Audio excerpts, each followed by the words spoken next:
सुधारक के रूप में बाबा साहब महाराजा ने सभी जातियों के लोगों को शिक्षा और रोजगार खोलने में विशेष भूमिका निभाई। बाबा साहेब ने जीवन भर अछूतों महिलाओं के न्याय के लिए लड़ाई जारी रखी और उसके बाद एक वकील, एक समाज सुधारक के रूप में काम किया। जैसे महिलाओं को शिक्षा और बराबरी का हक दिलवाया, अछूतों को सार्वजनिक तालाबों से पानी पीने का हक, मंदिरों में जाने का हक, जैसे कालाराम मंदिर और महाड़ तालाब का सभी ने सुना है। बहुत बहुत हमारे बाबा साहब ने हमारे लिए और से कहना चाहूंगी बंदे जी, ये लिखा हुआ नहीं है। जैसे अभी हमारी इसमें बहुत सारी महिलाएं जुड़ी हुई हैं, हम लोगों में एक कमी है, हम एक दूसरे की टांग खींचना चाहते हैं। जैसे आज मैं ही आई हूँ, मेरी बहुत सारी कमियां होंगी क्योंकि मैं पहली बार आई हूँ, तो उन कमियों को ना बताकर मेरी अच्छाइयों को ग्रहण किया जाए, या जो भी बोल रहे हैं उनसे अच्छाई ली जाए, मेरी कमियां ना बताई जाए। अगर मेरी कमी यही बताई जाएंगी, अरे मेरी आप बताइए, उदाहरण दे रही हूँ, तो महिला दोबारा आने का मन नहीं करती है कि मेरे में बहुत कमियां निकाली गई। तो इसलिए जो बोल रहा है उसको थोड़ा प्रोत्साहित कीजिए, सभी लोगों को आगे आना चाहिए। और अभी यहाँ कुछ एक विशेष वर्ग से ही महिलाएं हैं, मैं कहती हूँ यहाँ ओबीसी हमारा बहुत बड़ा वर्ग है, उसको भी सामने आना चाहिए। बल्कि यहाँ कम है, मैं अपने तरफ हमारे उत्तर भारत में एक तेली समाज है, अभी यादव समाज है, काफी लोग इसमें आ रहे हैं और बाबा साहब को मान रहे हैं, बुद्ध को भी मान रहे हैं। तो ये सब हमें सीखने की जरूरत है कि आज देश में क्या हो रहा है, हमको जागना पड़ेगा।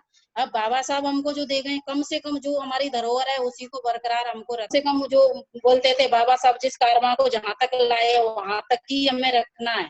और अगर उसको पीछे जा रहे हैं तो हम बहुत पीछे जा रहे हैं। हमारे ये सब जो हमको जो व्यवस्थाएं मिली हुई है, जो संविधान में हक और अधिकार मिले हुए हैं, अगर कुछ दिन ऐसा ही चलता रहा तो वो भी हमसे छीन लिया जाएगा।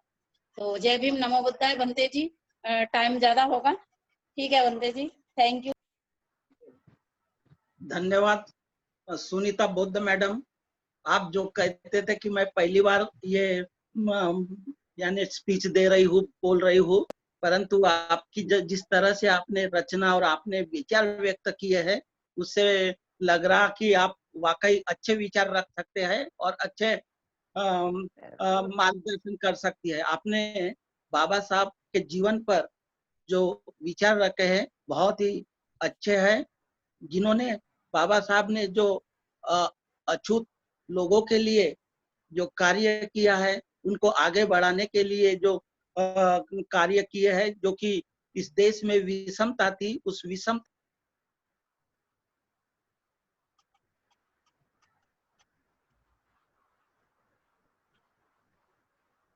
माइक म्यूट हो गया सर, आप अनम्यूट कीजिए।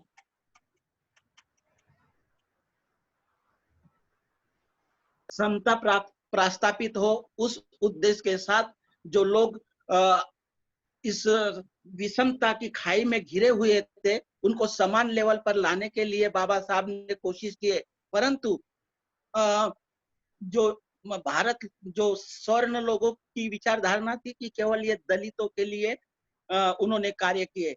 उन्होंने इतना समझदारी होनी चाहिए थी कि इस देश में, भारत देश में अगर बहुजन समाज विषम परिस्थिति में, आर्थिक परिस्थिति में वो कमजोर है, जिससे देश की हालत खराब हो जाती है, देश का नाम खराब हो जाता है।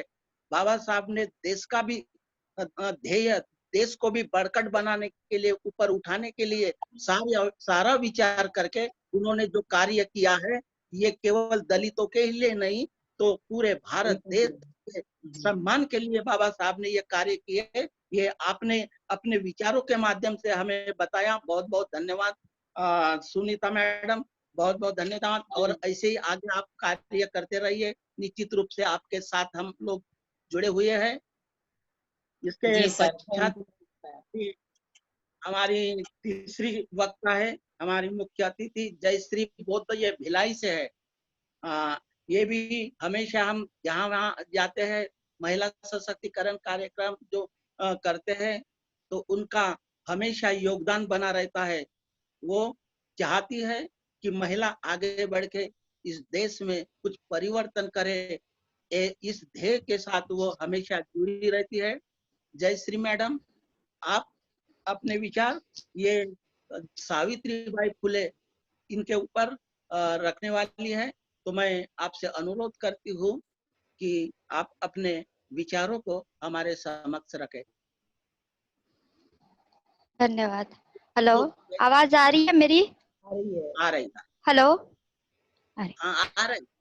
यस यस आ रही है। विश्व को शांति का संदेश देने वाले तथागत बुद्ध को मैं त्रिवार वंदन करती हूँ। विश्व रत्न डॉक्टर बाबा साहेब अम्बेडकर को कोटि कोटि नमन हूँ।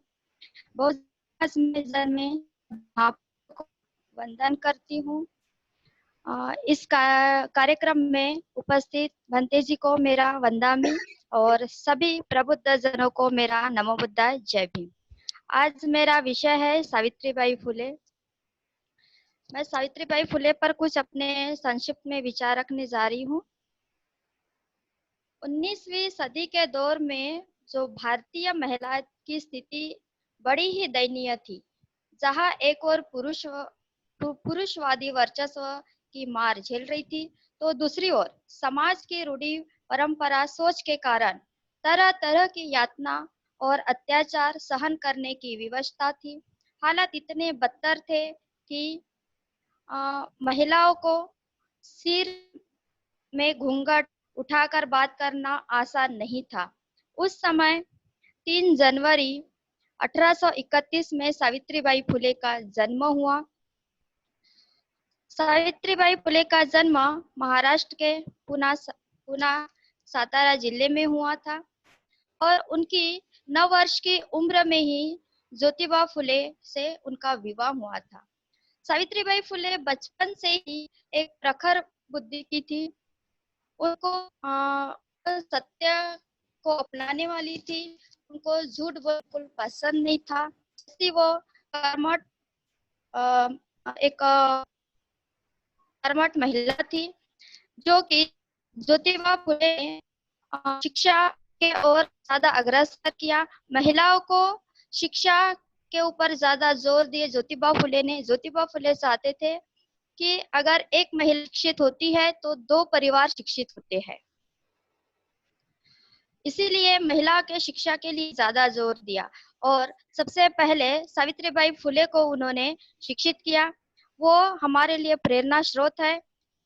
सावित्रीबाई फुले और ज्योतिबा फुले दोनों ने मिलकर सबसे पहले महिलाओं के लिए एक स्कूल खोला।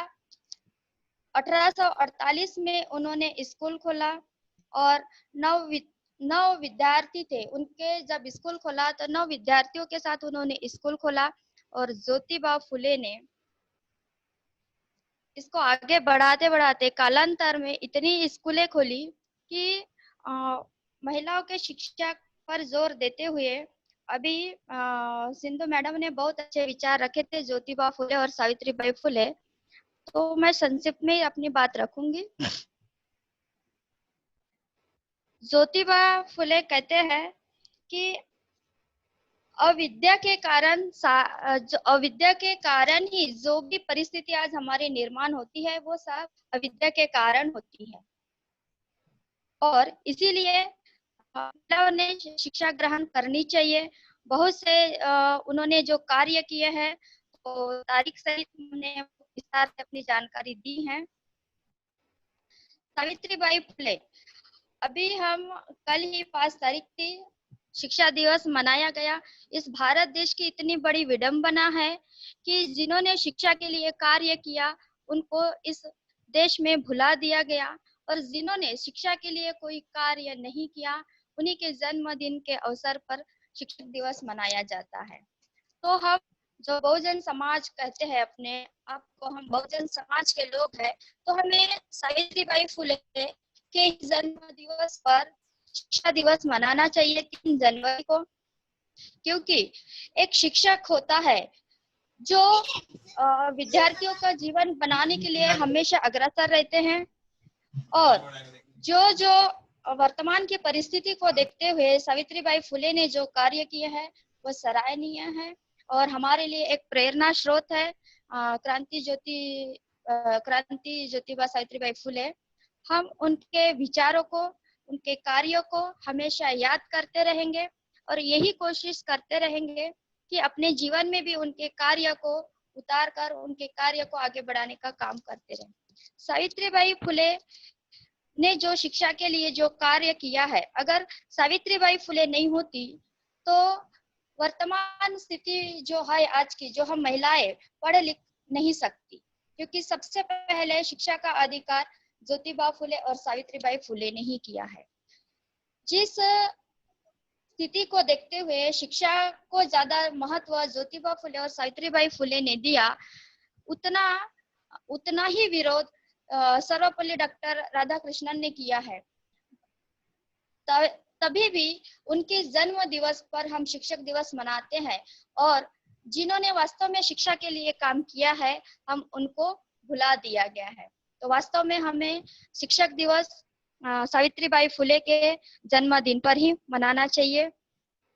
उन्होंने बहुत से कार्य किए, जैसे बाल हत्यागृह बनवाया, विधवा विवाह को प्रोत्साहित किया, जो उस समय की परंपरा थी,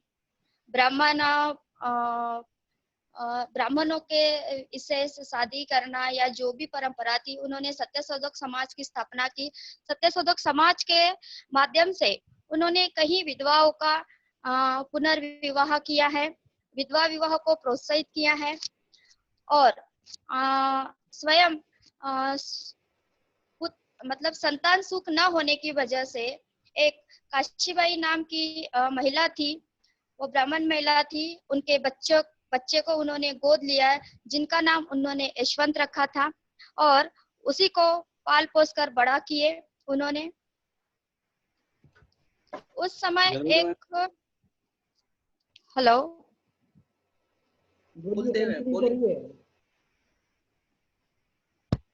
कंटिन्यू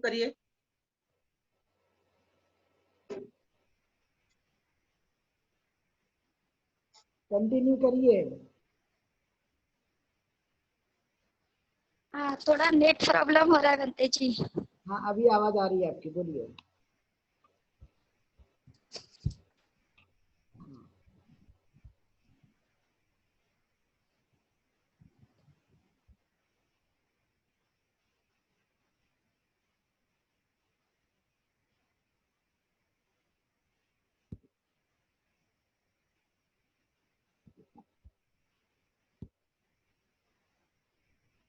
अंबानी का जियो बराबर काम नहीं कर रहा है, इसका मतलब।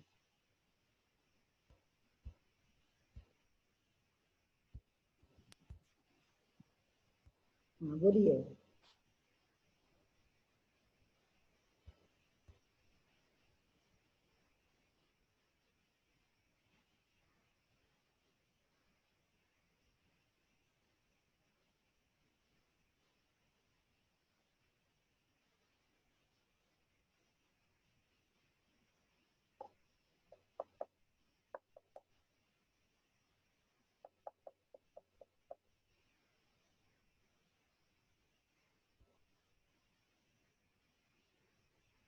Hello Jayashree madam.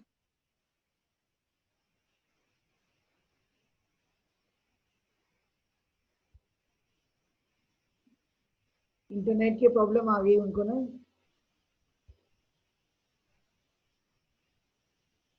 और फिर से रिज्वाइन करते तो शायद आवाज आ जाएगी।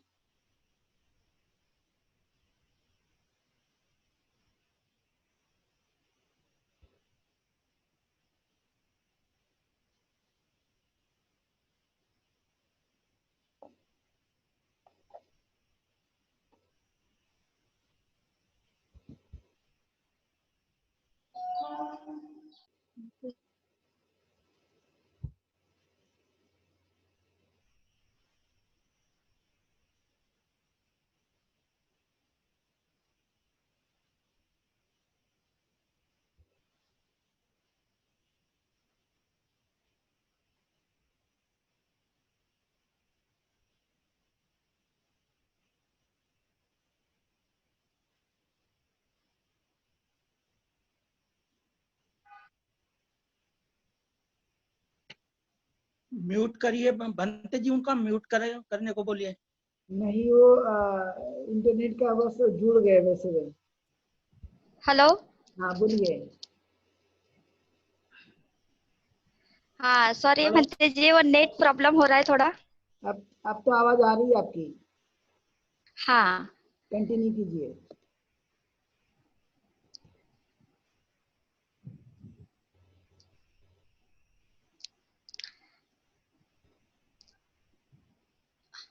सावित्रीबाई फुले ने जो विधवा विवाह को प्रोत्साहन दिया था, तो 1879 में उन्होंने जो पुत्र को दत्तक लिए थे,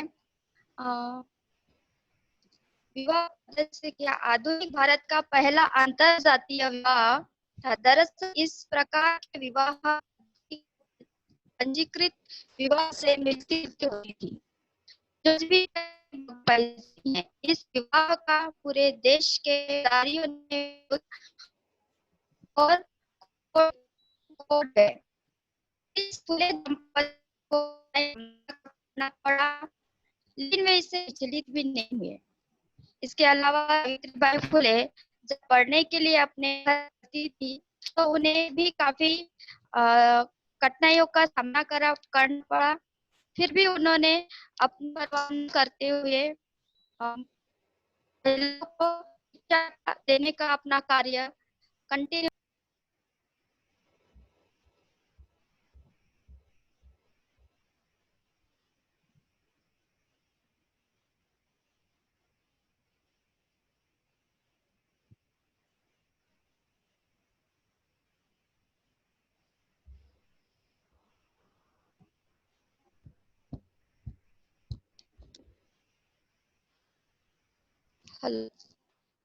आवाज आ रही है आपकी, बोलिए।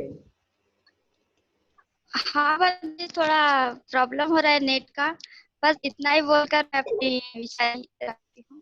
जय भीम। ठीक है। थैंक यू जयश्री बौद्ध मैडम। आप सभी को, जो हमारे ऑडियंस है, उनको मैं माफी मांगता हूँ कि बीच में कुछ टेक्निकल प्रॉब्लम की वजह से उनके पूरे विचार हम लोग नहीं सुन पाए हैं। फिर भी उन्होंने कोशिश की, परंतु वो टेक्निकल प्रॉब्लम की वजह से हम नहीं सुन पाए हैं।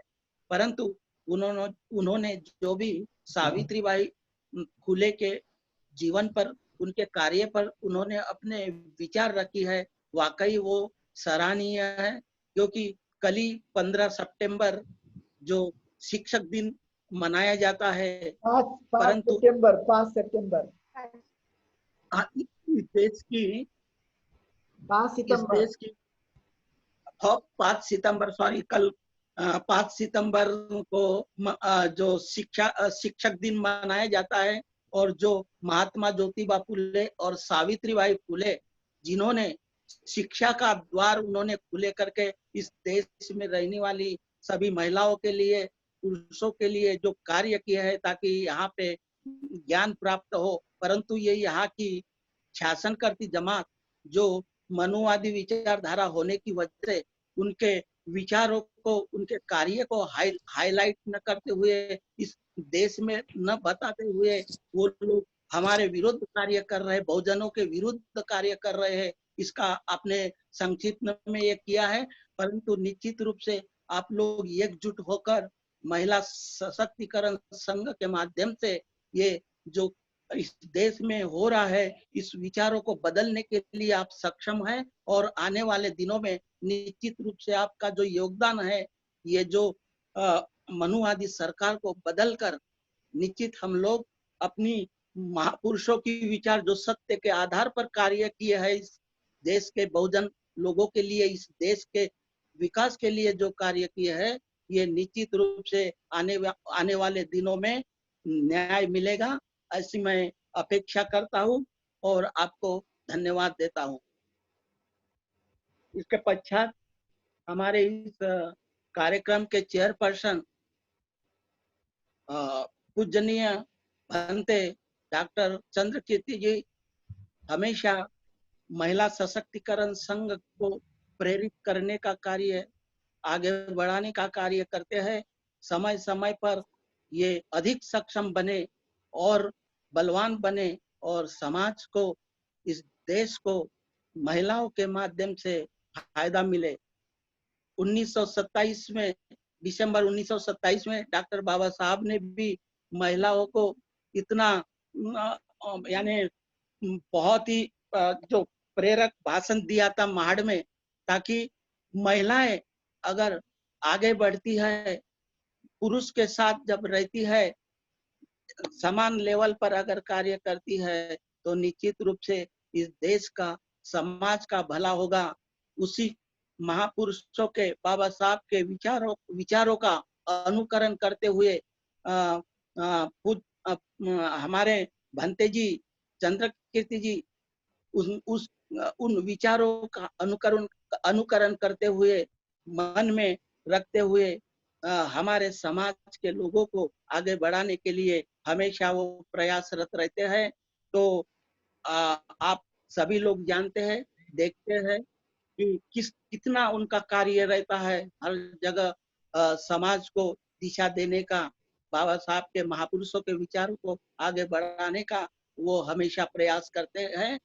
तो निश्चित रूप से हम लोग उनको साथ देकर हम हमेशा उनके साथ रहेंगे, ऐसी मैं आप लोगों से मैं रिक्वेस्ट करता हूँ। और इस कार्यक्रम के जो चेयरपर्सन इस नाते से उनको मैं आमंत्रित करता हूँ कि अपने अध्यक्षीय भाषण से हमें अवगत कराएंगे, हमें मार्गदर्शन कराएं डॉक्टर चंद्रकीर्ति भंते जी।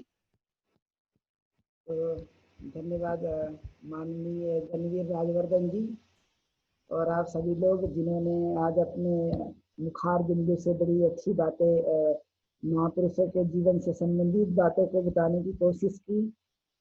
सभी लोग यही कहा करते हैं कि हम लोग ज़्यादा बोल नहीं पाते हैं, हम पहली बार बोल पाते हैं और बोल रहे हैं। तो लेकिन आपने देखा होगा कि ये सभी लोग जो हैं अच्छी तरह से वे बात करते हुए नजर आए। क्योंकि मनुष्य है तो आप समझ सकते हैं कि सभी, कोई भी आदमी कंप्लीट नहीं है, पूर्ण नहीं है, लेकिन एक प्रयास किया जा सकता है। और इसलिए मैं बार बार कहता हूँ कि सीखने की जो चाहत होती है वो किसी भी हद तक इंसान को लेकर जा सकती है, बशर्ते जो है वो सीखने की चाहत होनी चाहिए। जो भी व्यक्ति में ये सीखने की चाहत है, तो आप समझ सकते हैं कि किस तरह से आगे बढ़ सकते हैं। तो आज हमारे 3 महिला वक्ताओं ने महापुरुषों के बारे में बड़ी अच्छी तरह से उन्होंने बातें को रखी है। सिंधु भागवतकर मैडम, सुनीता बौद्ध, जयश्री बौद्ध, इन्होंने महापुरुषों के स्पेशली महात्मा ज्योतिबा फुले, डॉक्टर बाबा साहब अम्बेडकर और सावित्रीबाई फुले, इनके बारे में उन्होंने अपने विचार प्रस्तुत किए कि उन्होंने किस तरह से अपने जीवन काल में संघर्ष करते हुए काम को आगे बढ़ाया है। लेकिन उस समय की जो स्थिति थी उससे आज के वर्तमान काल में देखा जाए तो भारतीय संविधान होने के नाते उस समय की स्थिति और आज की स्थिति में काफी अंतर है। लेकिन सामाजिक जो कुछ भी व्यवस्थाएं हैं उस काल में जिस तरह से थी उस तरह से आज भी है, थोड़ी सी शिथिल हुई है। लेकिन आप पाएंगे कि वैसे की वैसी आप लोगों को ये जो हालात है सामाजिक वही दिखाई दे सकते हैं। भारतीय संविधान की वजह से कुछ हद तक लचीला तो बन पाया है, लेकिन देखा जाए तो सामाजिक मान्यताएं जिस तरह से ब्राह्मणी सामाजिक व्यवस्थाएं हैं वो आज भी अस्तित्व में हैं। और उसी के आधार पे आप लोगों ने सभी जगह जो कुछ भी देख रहे हैं उसी का एक परिणाम है वर्तमान में। लेकिन मैं आप लोगों को ये कहना चाहता हूँ कि ये महिलाओं ने जिस तरह से काम किया है, सावित्रीबाई फुले ने डेडिकेट होकर उन्होंने जब काम किया तो पढ़ाने के लिए जब महिलाओं के लिए वह आगे बढ़ी तो हम देखते हैं कि उसमें भी पढ़ने वाली भी सबसे ज्यादा ब्राह्मीण महिलाएं थी। इन्हें पढ़ाने का काम महिलाओं को शुरू किया गया, लेकिन पढ़ने वाली महिलाओं में भी सबसे ज्यादा ब्राह्मीण महिलाएं थी। तो उस काल में ब्राह्मीण महिलाएं पढ़ना चाहती थी। तो आज के समय में हम देखते हैं कि यह एक अवसर है कि भारतीय संविधान जब हमारे साथ में है आज वर्तमान में, लेकिन उसको काफी हद तक इस देश की जो व्यवस्था है जो चला रहे हैं वे लोग उसे कमजोर करने की कोशिश तो कर रहे हैं, लेकिन फिर भी अपने दम पर भारतीय संविधान आज वर्तमान में है।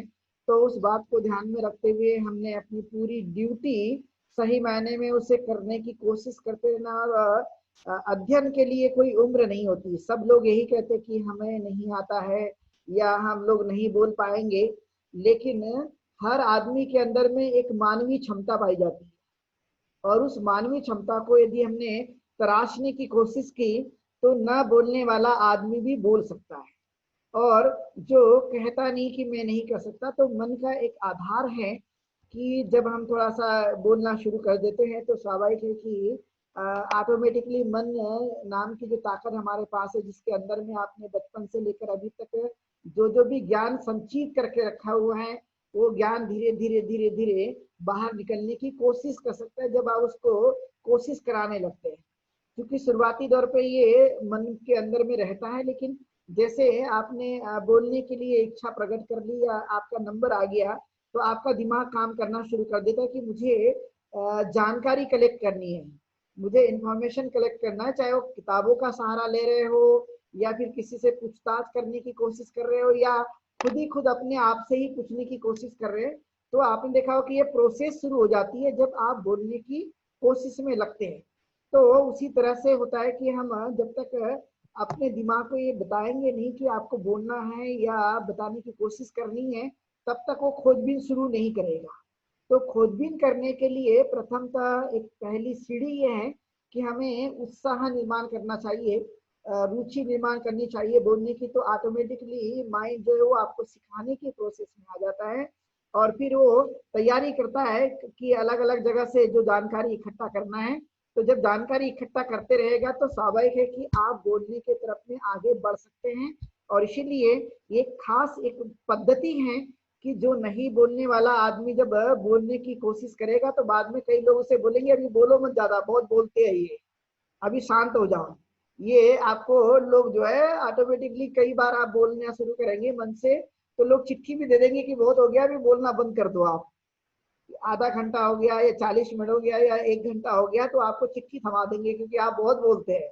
तो ये खास एक पद्धति है, उस पद्धति को सिर्फ हमें अपने दैनिक जीवन में उतारने की कोशिश करना और भय निकालते रहना, तो ये ऑटोमेटिकली बोलने की जो कला है वो आ जाती है। तो आप सोच सकते हैं कि सावित्रीबाई फुले पहली बार जब पढ़ाने के लिए गई 1848 में, तो आप समझ सकते हैं कि उसका जन्म ही 31 में हुआ था और 48 में वो पढ़ाने के लिए जाती है। तो she was only 17 years old lady, वो 17 साल की थी जब वो पहली बार पढ़ाने के लिए जाती है। आज के समय में आप देखा होगा 17 साल की महिलाएं भी कहीं जाकर बहुत कम लोग देख पाओगे आप जो बोलने के लिए या सामाजिक काम करने के लिए बाहर निकलती है। आज के समय में बहुत कम लोग आप देख पाएंगे, लेकिन 17 साल की उम्र में सावित्रीबाई फुले घर से निकली, महात्मा ज्योतिबा फुले की सभी बातों को माना, समझा, और वो 17 साल में पहली बार पढ़ाने के लिए जा चुकी थी। समझ सकते हैं कि आप 17 साल की उम्र में आज भी में कई लड़कियों को खाना बनाने याद नहीं होता है, आप देख सकते हैं। कई लड़कियों को कुछ पता नहीं होता कि सामाजिक स्ट्रक्चर क्या है, लेकिन उस काल में ये बातों को समझ गई थी। और समझने के बाद में 17 साल की उम्र में यदि वो पढ़ाने के लिए जाती है तो ये बहुत बड़ा मिरेकल है, ये बहुत बड़ी बात थी उनके उस समय के लिए। और उसमें भी वो घबराती नहीं है, क्योंकि उस समय तो पूना जैसे शहर में ब्राह्मणों का गढ़ है जिसे हम पेशवा नगरी कहते हैं।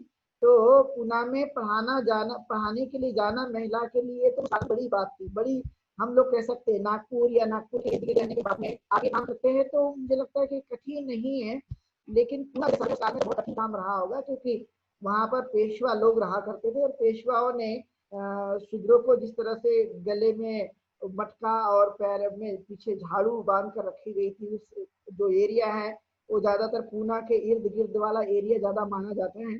तो पेशवाओं की नगरी में वहां जाकर 17 साल की उम्र में पढ़ा देना महिलाओं को इकट्ठा करके, ये बड़ी बात थी।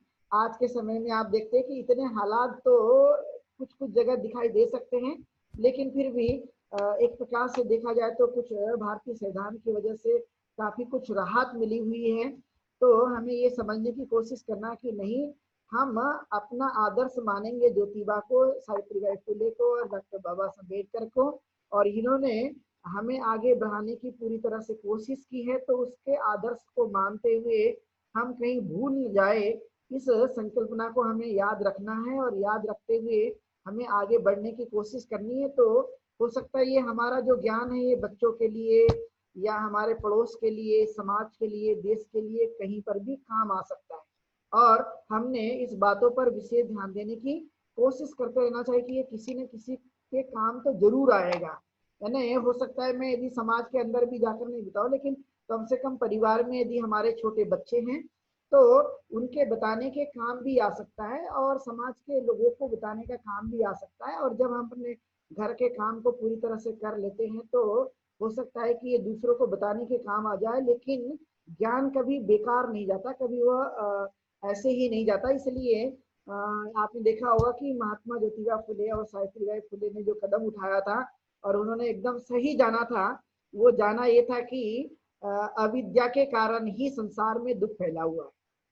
ये बात सही है कि अविद्या के कारण ही, यानी मराठी में उन्होंने ये बात कही थी, विद्या बिना मती गेली, मती बिना नीति गेली, नीति बिना गती गेली, गती बिना वित्त गेले और वित्त बिना शूद्र खचले, एवढा मोठा अनर्थ एक विद्या न खेले। कि जो है अविद्या के कारण ही मती गई, मती के कारण नीति चले गई, नीति के कारण में गति चली गई और गति के कारण में वित्त चले गया और वित्त के कारण में शूद्रों का शूद्रों का विनाश हो गया। और इतना बड़ा जो कुछ भी अनर्थ हुआ है ये सिर्फ जो है वह विद्या के अभाव के कारण हुआ है। तो ये खास बात उन्होंने समझी थी, और तब आपने देखा हो कि उन्होंने शिक्षा के लिए काम करना जब शुरू कर दिया तो विद्या से मति आई, मति से नीति आई, नीति से गति आई, गति से वित्त आया और वित्त से शूद्रों का विकास हुआ। और इतना बड़ा जो कुछ भी परिवर्तन देख रहे हैं ये सिर्फ और सिर्फ जो है विद्या से ही हुआ है। यानी आज जो कुछ भी हम लोग हैं ये परिवर्तन सिर्फ विद्या के कारण ही संभव हो चुका है। तो ये खास महत्वपूर्ण बात है कि विद्या का होना उतना ही जरूरी है और उसके माध्यम से हम परिवर्तन ला सकते हैं। इसलिए डरने की जरूरत नहीं है, साहस की जरूरत है, और उस साहस के सहारे हम अपने कामों को करने की कोशिश कर सकते हैं। तो साहस जो है ये बोलने के लिए कि हम 4 लोगों के सामने कम्युनिकेशन कैसे कर सकते हैं, 4 लोगों के सामने अपनी बातों को हम कैसे बता सकते हैं, तो उसका यदि हिम्मत आ गया तो बाद में कोई कठिन काम नहीं होता है। जो बताने वाले लोग हैं कोई वो अतिरिक्त कोई होते नहीं है, उन्होंने भी अपने जीवन काल में प्रैक्टिस की, अभ्यास किया, लोगों को उन्होंने समझाने की कोशिश की। तो वही एक सर्वसामान्य आदमी आगे चलकर अच्छा ओरेटर बन सकता है, अच्छा वक्ता बन सकता है और अपनी बातों को लोगों को बता भी सकता है। तो बताने का मतलब है कि हम अपने मुद्दों को या जो हम समझाना चाहते हैं वो आम जनता को या सुनने वालों को समझ में आए। ये उस पर जोर दिया जाता है कि यदि उनको आप जो बता रहे हैं समझ में आ गया, इसका मतलब आपने अच्छी तरह से उनको कोई बातें बताई है। यदि समझ में नहीं आया, जैसे आपने देखा होगा कि बताने वाला कितना भी अच्छा हो, यदि हम इंग्लिश में लोग बता रहे हैं और हम सुनने वाले यदि इंग्लिश को नहीं जानते होंगे तो कितना भी बुद्धिमान आदमी होगा उसका कोई समझ में आएगा नहीं, क्योंकि वो उसने इंग्लिश में बताया और सुनने वाले हिंदी वाले थे, मराठी वाले थे और अलग अलग भाषा वाले थे।